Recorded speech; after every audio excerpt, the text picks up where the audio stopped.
Hey, welcome to Project Recovery, a podcast about addiction, but more importantly, it's about recovery, and it's brought to you by our friends at knowyourscript.org.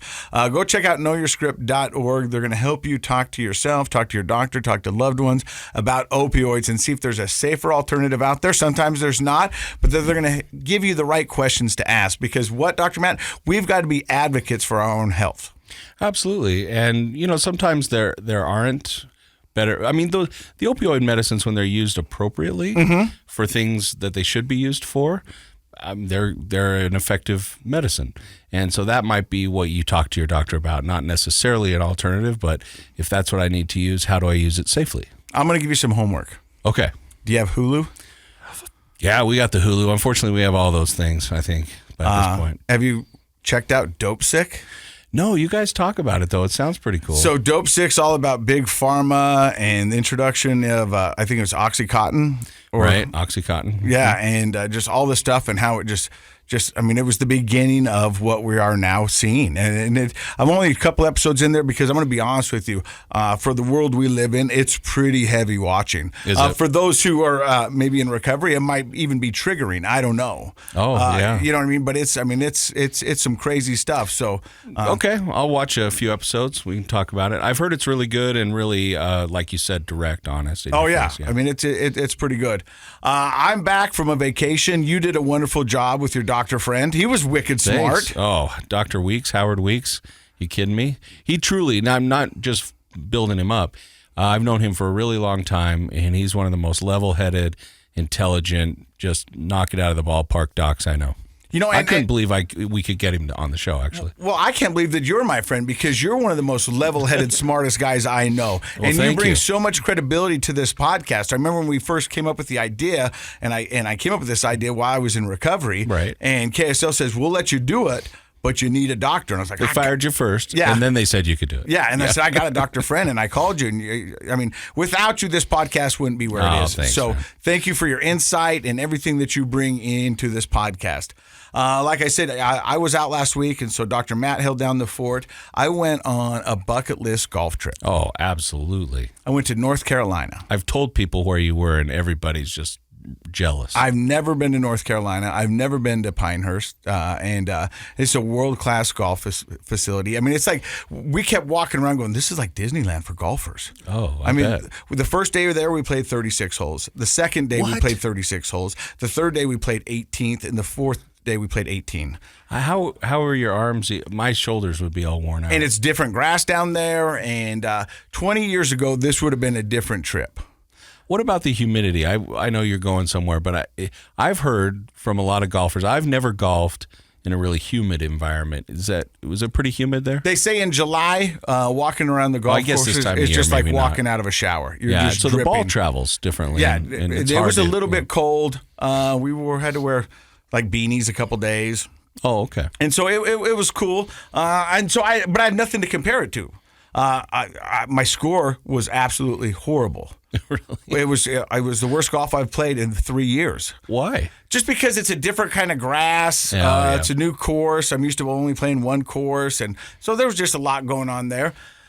But it was crazy. There was 8 of us. And these are all old-time friends, right? Some of them are old, some of them are new. So the average age was probably mid-40s, but the age range was from about 28 to 53. Okay. And 8 of us, and we went down there and just kind of golfed and talked and hung around. And I had some interesting things happen. So one of my oldest friends, we were driving around, and he looks at me and he goes, Casey. I go, yeah? He goes, do you think you could have one beer? Now, let me get this right before you get out your poison pens or whatever. He wasn't trying to offer me beer, wasn't trying to talk me into a beer, was just curious of my mindset. Wondering where you were at. And I get these questions a lot. Because you and he, in the past, would have tied one on. Yeah. And talked ourselves into some bad decisions. But I get these questions a lot from people because sometimes it's people who are thinking if they've got an alcohol problem, wondering if they've got an alcohol problem, and just trying to figure out my mindset and how my world works. So he was just genuinely asking, do you think you could have one beer? He was curious, and to be honest, I get that a lot when I run into people and they ask how you're doing, and they wonder, like, is he really Is he really, is he doing well? That kind of stuff. So I think it's a normal curiosity. So I'm going to answer this the most honest way I can. With a beatbox? No, I wish I could. Okay. And this might make people mad. Do I think I could have one beer?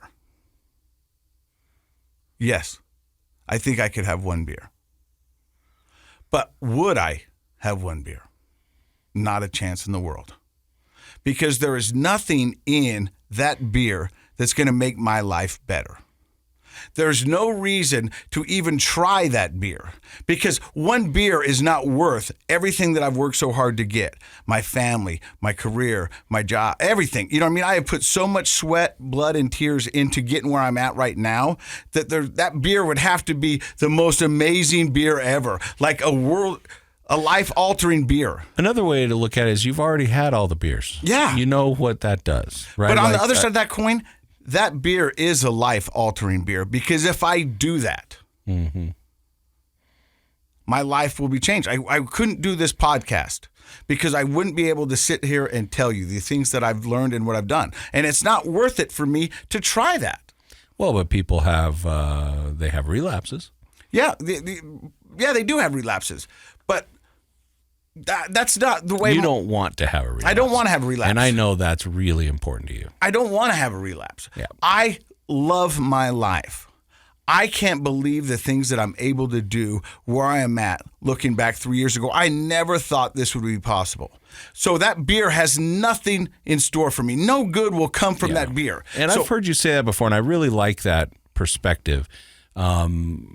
That there's nothing in the beer that makes your life any better. I like that perspective. It wouldn't do anything. In matter of fact, it would do the exact opposite. And I don't want that.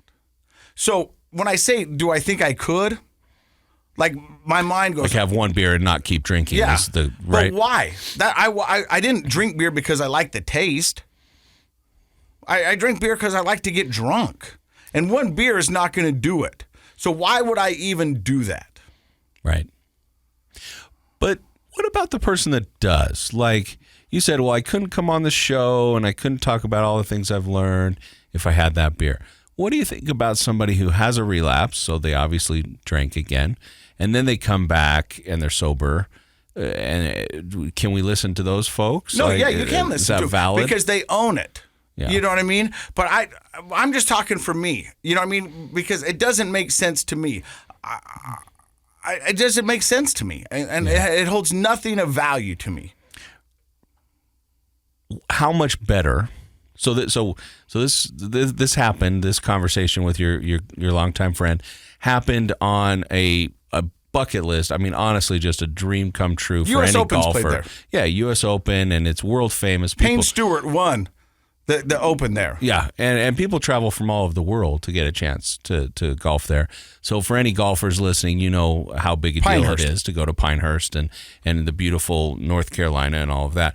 So how much different or better was this trip now because you weren't drinking versus if you and all these friends had gone 5-10 years ago?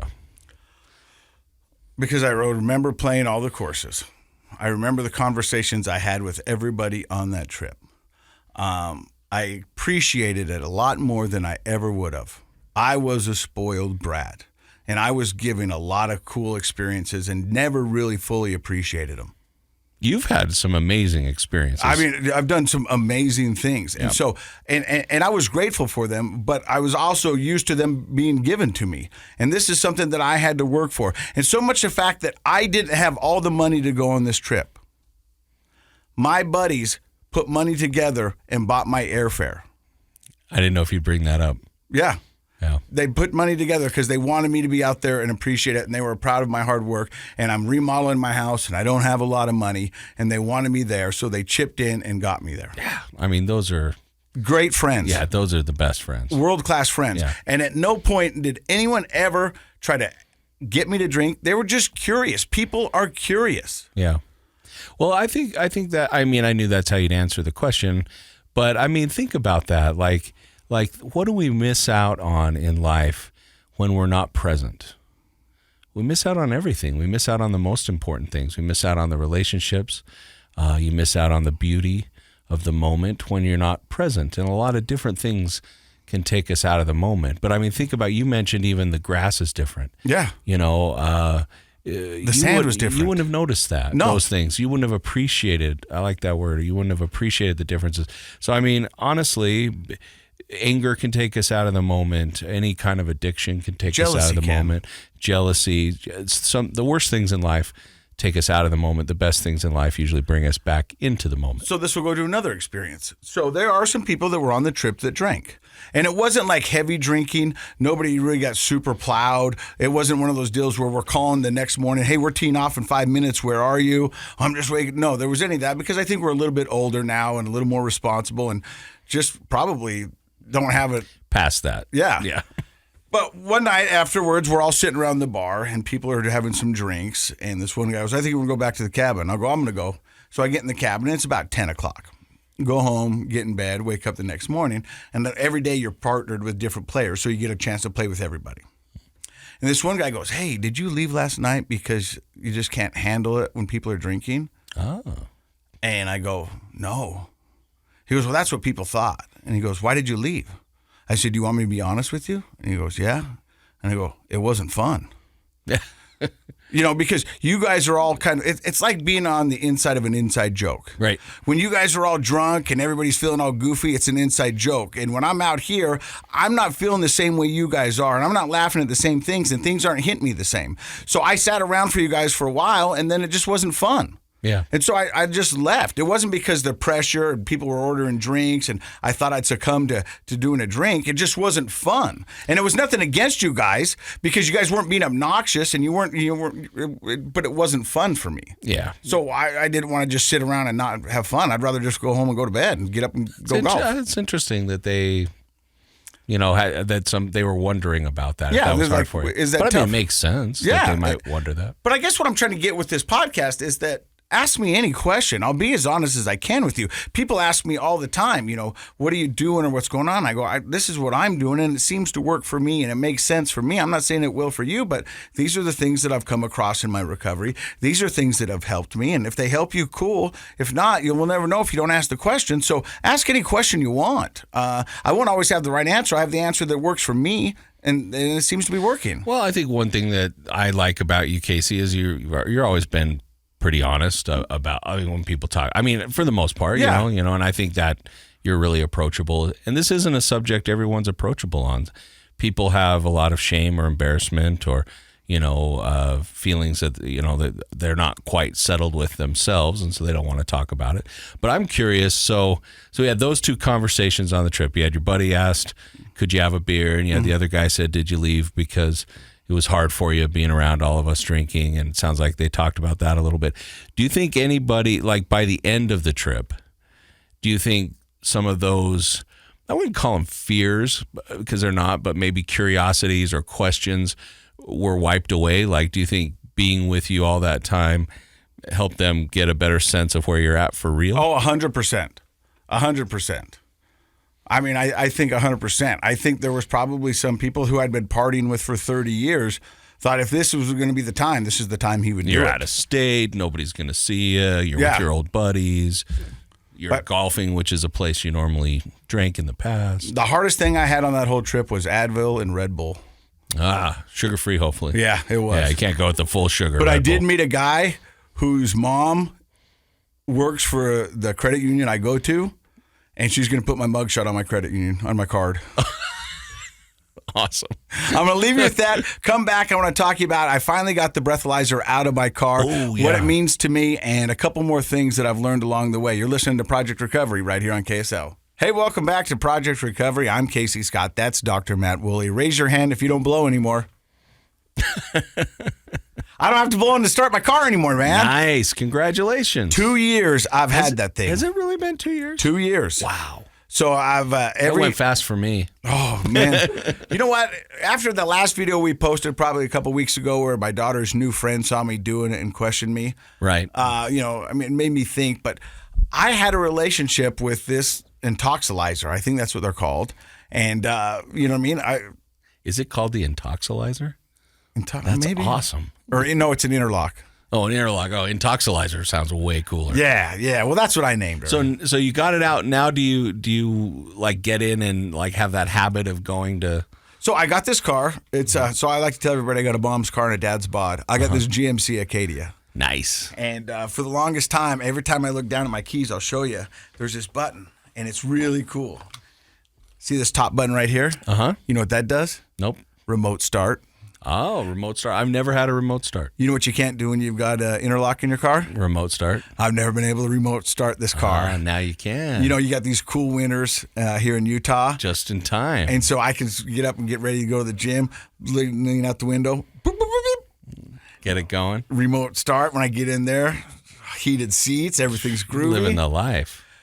But it was crazy. And I'm thankful that I had that interlock in my car for 2 years. It was a safety net. It was an easy way to get me out of sticky situations. I never really had them, but it was nice to have. It was like, who was it? Linus with the blankie on Peanuts? Linus, yeah. Yeah, it was like my whoopee. It was my safety blanket. So you felt like it made you feel like secure that because I mean, I don't think you ever use this term necessarily, but I would say your trauma started with a car accident. Yeah, 100%. And so it made you feel more comfortable getting in the car knowing there's no way you can drive it without being sober? You know, I never really thought about that, but yeah. I mean, it was I was always behind the wheel. I knew I was 100% sober with that. You know what I mean? Well, I was just working with your Linus blanket sort of analogy there. But it was good. But yeah, I think that's a great analogy. And so here's the thing is I would get in the car, you'd blow in it, it would count down, and it would pop up 000, and at that point you could turn your car and start it. Okay. And then you were good for about 15 minutes, and then it would go off. Beep, beep, beep. I didn't realize beep, it was beep, every beep, 15 beep, minutes. Beep. And then I'd have to hit the button. It would count down. I'd blow in it. Yeah. And it would register 000, and you keep going. And so about every 15 minutes. So on average, I was blowing it 7 to 8 times a day, depending on how heavy my workday was. But we've had people on this podcast who have said that they had their children blow in it so they could start their car. Oh, that's true, yeah. It wasn't one of those things that was registered to just my breath. So it's not a completely fail-safe system. You could subvert it, I guess. But it would be stupid to have a drunk guy drive it and a sober guy in the passenger blowing in it. Well, you know what I mean? True. But, stupider things have happened. Or, and we've had people who are totally ashamed that they had their children blow into that. I bet that happens more than asking another adult to blow. To somebody with a driver's license. I bet that happens quite a bit, unfortunately. But as I was driving down here today, I heard on the radio that in 2026, all new cars coming off the assembly line are going to have some sort of alcohol detection app or device in them. I haven't heard of this, so this must be fairly new. Yeah, fairly new. The last I heard about it was going to be 2024, but it looks like it's been pushed back to 2026. And so when I was getting this out, I was talking to my guy, and he goes, I go, so is this going to run you out of business? He goes, no, because all the newer cars are going to have it, but still the older cars are going to need something like this. So just to recap, this is, I'm not opposed to this, but it sounds insane. They are going to have some system in all brand new cars starting 2026. Whether it's something you blow in or something that can detect the odor of alcohol in there to a certain degree that will now allow the car to either start or not start. So, and you were mentioning like maybe a red light. They said on the news a laser that would scan your skin to detect alcohol in the blood. Oh, okay. So, because I'm thinking, and it would just, okay. Yeah, there's just a lot of questions I have about that. But the thing is that you're probably thinking, well, this is an invasion of privacy. Who's going to sign up for this? So there's that. I'm just wondering about the technology. If I go buy a brand new car in 2026, every 15 minutes, am I going to have to engage the system? I don't know how that is. But I said when we started this podcast, I don't know why it's not standard in every car. You can get game centers in there. You can get movies. You can get all this stuff. Yeah. And people are like, well, it's an invasive of my freedom. Well, let's talk about that. I mean, and you go, really? So I want to hear an argument for why you should be able to drink and drive. That's the counter side of that, right? How are you going to justify this? Yeah. Yeah, so somebody might say, it's an invasion of my privacy. I should be able to get in my car and do whatever I want. And it's like, but that's where, and we've had a lot of conversations about, what's a personal right and what's not. It's not your personal right to go hurt other people. No. And how many people are killed or injured every year? I also heard on the news coming down here that I think there was 5 alcohol-related deaths or accidents a day in the state of Utah. That's incredible. That's so many people. Yeah. And I mean, it's people we know. People you and I know. I was one of them. You were one of them. And people we know, people we've had on the show, family members. I mean, those statistics will catch you. You're not going to get out of it. You're not going to ever live your whole life and not know somebody who's killed or injured in a drunk driving accident. My DUI lawyer told me once, it's not a matter of if, it's a matter of when. Yeah. And if you do it for any certain amount of time, eventually it'll catch up to you. Something's going to catch up to you. Yeah. Well, I think that'll be interesting to see how, I mean, if they're already announcing it, I wonder if the legislation has gone through yet. I think so. I think it said in 2026 that it's going to be, in all new cars. It's in the new infrastructure Biden bill. Bill Biden? Yeah, that's Biden just bill? what Josh, our producer, said. Josh knows a lot of stuff. Right. Well, Yeah. he's our go-to guy. Yeah. We call him Mr. Google. Okay. Well, that's cool. What do you think about it? I think it's a great idea. I really do. Yeah. I think it's a great idea. I think it's a good idea to put that interlock system that I had in my car into any kid's car under the age of 18. See, that I would definitely agree with as well, because the 16-year-olds are really not technically, neurologically ready to drive. Like the impulsivity that is 16-year-old, I've driven especially with my 16-year-old. I know exactly what you're talking about. Yeah. Especially boys, but all of them, they're disastrous. And so I think getting your license, there ought to be a lot of restrictions. They've tried, when you and I were a kid, they just give you a license and you go do your thing. Now you're supposed to wait 6 months before you drive friends, but nobody does it because there's no oversight. This would be one of those training issues because they may think, well, how many kids 16, 17, 18 are driving drunk? A lot. Yeah. Of them. I mean, they have no impulse control over their, I shouldn't say that. They don't demonstrate very much impulse control over their alcohol use. Yeah. Right? Mm-hmm. And therefore they make poor decisions, including getting in their car and driving home. Let's take it a step further. 21 and under. I would be How do you fine argue with that? You shouldn't have alcohol in you, so it shouldn't be a problem. Right.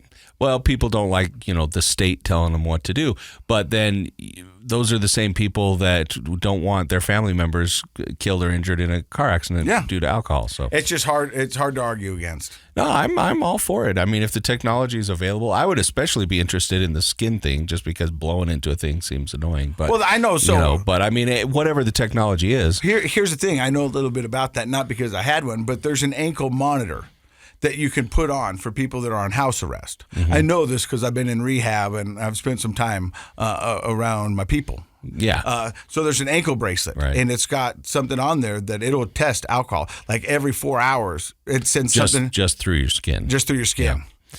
Well, I would imagine that's the technology they would use versus blowing, but who knows? But so I'm interested. I'm going to have to look it up and read up on it. So I don't blow anymore. Congratulations. Pretty stoked about that. That's very cool. Thank you. Other thing is, just the other night, my oldest daughter, Presley, the one who wrote me the letter, who's a gift, just turned 17. 17. Yeah. I was going to go into her, so I went and got her a cake on her birthday and put a candle on it and then grabbed my other 2 kids and we went and sang her happy birthday. Mm-hmm. I was going to put she's only 17 by warrant. No. And then I read the words and I was like, this is a bad idea, Casey. This is a bad idea. No. Yeah, so we just sang the traditional happy birthday. Good job. Yeah. See, there's some good impulse control. But we were talking about it the other night about the letter she wrote me, and then we put it online. Oh, you did? You know the letter. Oh, I thought you meant you put something new online. No. But we went and looked at it. That thing's at 6.5 million views. Really? Yeah. Wow. And, it resonated with people. It was touching. But I think I think the message I took from that is it's hopefulness. We all need hopefulness. Like, I think there are a lot of people, like you said earlier, when they ask questions about your drinking, maybe they're considering their own drinking. They're in that pre-contemplation or contemplation phase. And it's very encouraging to know you can be forgiven. And I think that's one of the biggest worries we all have in life is the people that matter to us, will they really forgive us when we mess up? And I think that's the beautiful message of that letter. And I can tell you right now, she's my best friend. She's amazing. So I just wanted to say on this, happy birthday, Presley. Dad loves you. You know what she calls me? What's that? Daddy-O. Daddy-O. She's always like, what's up, Daddy-O? I kind of like it. Your kids are cool, man. Yeah, I'm cool. So You're cool. All right, Dr. Matt, before we end this, you brought some statistics. And you're saying the pandemic we've said this 2 years ago when it started, that it was a perfect storm for substance, to mental health, substance abuse. All of it. We've had, unfortunately, everybody knows there's been a big increase in depression, loneliness, anxiety, suicidality, as well as, substance abuse and health and death as a result of all those things. So we've had, in the first year of COVID, there was an increase of 52% of deaths caused by synthetic opioids, so pills, right? Half. I mean, yeah. That's a tremendous increase, and unfortunately, because we've been starting to get sort of some headway on the opioid crisis in this country, and COVID, people feel alienated and loss of jobs and legitimate tremendous stressors in their lives, right? And a lot of that's it's been worse with older people, actually, who are already kind of teetering on the brink of, feeling isolated and alone if they're living either alone or in assisted living, those sorts of things. But one of the things I wanted there are a few new studies out from the CDC. And for those of you like my good friend Casey that get most of your news from Facebook, I would encourage you to go to the actual CDC website. Do they have a Facebook page? They probably don't need it, but I don't know. They probably do, I'm sure. But yeah, the CDC, and what's great is you can go there and just actually. A lot of people don't understand the CDC is a government organization. Whether you trust the government or not, it's a nice clearinghouse for research articles. So if I want to read what their actual research on something, I can go there, click on it, pops up, and I can read it myself. Oh. So that's great. Okay. It's not like you have to trust the CDC if you don't like the government that much, but they can link you. That's a good clearinghouse for legitimate research articles. So they're like a dealer of information. You could say it. I think they'd be fine with that. I'll run it by them next time they call me. I'm going to my dealer, CDC. Yeah, they probably do need a little bit of an upgrade on the cool factor, right? Yeah. So I'll run it by them. Maybe they'll call you. Yeah, you never know. But what I thought was kind of interesting about all this, we know we have a lot of struggle in treating people who are ready to be treated for substance abuse. It's about 48 to 72 hour window of opportunity. When a person says, I'm desperate, kind of hit a rock bottom, I'm ready for treatment. If more than 72 hours go by without getting evaluated and getting into some sort of treatment, people often stop wanting to get treatment. Well, it's not that they stop, but the addict brain takes over and will talk you out of it. When I was doing marketing for Pinnacle Recovery, and people were up at the detox facility, a lot of times people wanted to go home before they went into treatment. And our job was to not let them go home, because the chances are if they got home, they'd get comfortable, they'd talk themselves out of it, and we wouldn't do it. So what we'd like to do is take you straight from detox into treatment. Right. And just take away that, because you go home. Can you imagine you're in a detox facility and you just came off your drugs and you're getting ready to go into a treatment facility for 30 to 45 days, whatever it may be. And you want to go home and say goodbye to your kids, which I get. But you go home and you see them crying and all that other stuff. I mean, it's tough. There's that factor. There's a lot of times people may legitimately be worried about losing a job if they go into treatment. Oh yeah. And the other one is you kind of feel better. You're like, well, I got this. I feel better. I did the detox and I'm feeling a little better about myself, and maybe I can do this myself, right? That's why me and my ex-wife had a kid every 3 years. Because after 3 years, we were like, you know what? That wasn't that bad. It wasn't so bad. And she's like, we could do it again. I was like, yeah, I think we could totally do it again. Right? And then you have another kid. You're like, man, we're back at zero again. Watch that, play that videotape back, and you'll be all right. But one of the things that helps with this very issue is actually telemedicine, or remote medical visits, where that was something that was very slow in coming. So, and kind of looked down upon. It was like this. I mean, in the beginning, it was right. If you remember pre-COVID, you would occasionally see an ad on TV or a billboard that talked about, like, you can check in with your doctor anywhere. And I even laughed a little. I'm like, well, I'm on a hike. Why do I want to check in with my doctor? But and then insurance companies, unfortunately, always have a say in things. And they didn't want to find a way to pay for more treatment. So they would lobby against it all the time. And so it was kind of clunky and difficult. And the technology, there was no major pressure to really rush into technology development. It was kind of slow in coming. We could use the same technology that they use for remote business meetings, but then the issues of confidentiality and all of those things come in, because that's different. See, than when I first came out, I thought it was very good for like rural communities that normally wouldn't have that kind of doctor or that kind of specialist, but you didn't want to drive all the way into town and all that stuff. So prior to this, where I work, the University of Utah Healthcare, they did remote visits for psychiatry and psychology. Well, no, not really too many for psychology, mostly psychiatry and just medicine checkups. And it was almost exclusively for rural communities, people that lived far away and didn't really have access, the ability to come in. But now, with the pressure from the change with the pandemic, then technology is being worked on 24/7, and we have not just medicine appointments, but therapy appointments and all sorts of evaluations. And it's getting better and better. It's much more effective. I've said a bunch of times on the show, I never thought therapy would work very well. And I can make an argument that it's best always in person. But for a lot of people, I mean, think about this.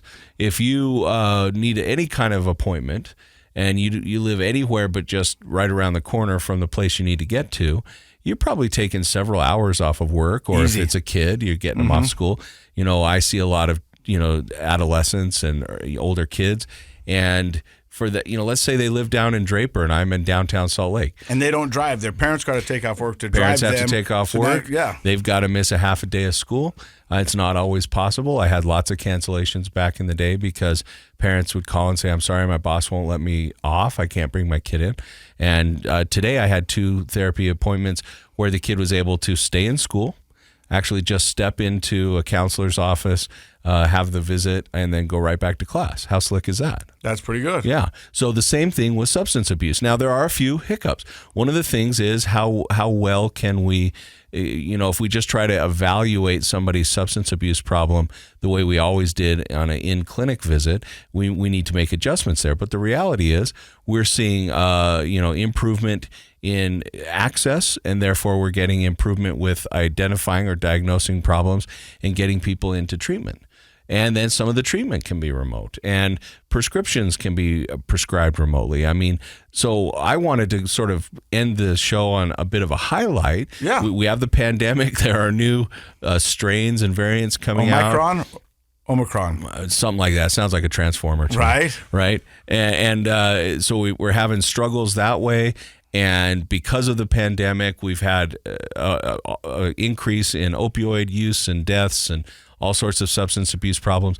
The good news is the light at this end of this tunnel, or something positive that's come out of this bad year and a half, is that I don't think it'll ever go back. I think we will always have access via telemedicine. And the truth is, people say, well, not everybody has that technology, but it's becoming so slick you can do it right on your phone. And yeah, we're fortunate here in America to have cell phones available to most people. But what's becoming more and more common is on a computer, and most people have a computer or a phone or an iPad, and those things might be able to be made available to people who can't afford them. If you have an elderly parent or somebody who's disabled or somebody for some reason financially can't afford it, there can be programs developed to to provide those for people. But I can do a therapy session on my phone. I try to not do that and use a bigger screen and everything, of course, but I can.